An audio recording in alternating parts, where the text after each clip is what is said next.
teile meeldis? Ekstravagantne. Mis sul nagu enda kõige rohkem meeles või südamelähedasem asi või siin lisaks sellele kogu majale või noh? Ma ei oskagi eristada. Need olid ka nagu erinevad asjad. Erinevatest asjadest üdines ühel hetkel ära alguses.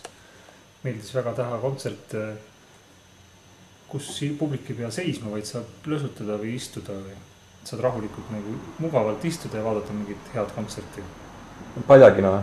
Noh, padjakontserdid olid terve esimene hooaeg ja siis seda hilli jäi nüüd vähemaks. Või tegelikult ei jäänud vähemaks, lihtsalt tuli neid kargamisüritusi rohkem juurde. Inimesi oli saalis nii palju, et istuma ei mahtunud ka neid seisma. Ja need võib-olla kõige naljakamad üritused ongi need segaüritused, kus on nagu kõik või kus kõik on meelega valesti tehtud või alavastik disko, neid oli veel.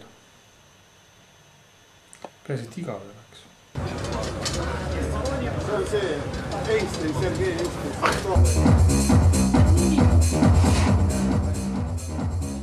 Ta ikka märk on maas siis Tartu kultuurielus.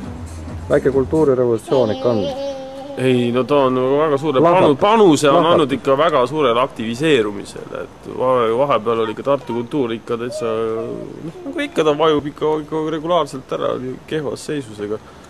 Praegu tundub, et ilma Genialistide klubit ei oleks üldse hakkama saanud. Genialistide klubi eelis on just see, et siin on väga entusiastlik. Et inimesed teevad siin oma asju kirega.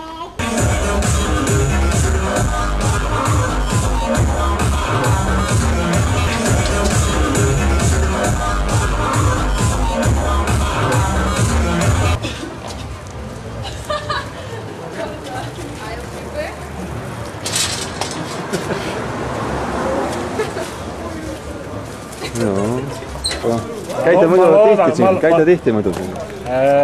Üle nädala. Nii kuidas see rahakott võimaldab tudengil. Nii et kõik raha kulub praktiliselt Genialistide klubisse? No kui sott on käes, siis tuled siia, siis on nagu kuningas. Nii on.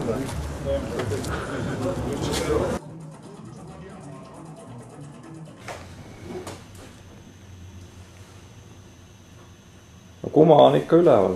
Kuma on Tartu kohal. Varem ei olnud sihukest, et sa nii koordineeritud sellist kultuurimaja, ma ei kujuta ette. Aga kuidas sai nii olla, et varem ei olnud? Võimalusi oli ju samas nagu ikka. Puudus leidlik meel ja tegija käsi, eks ole. Nagu oli Genialistidel. Juhhei!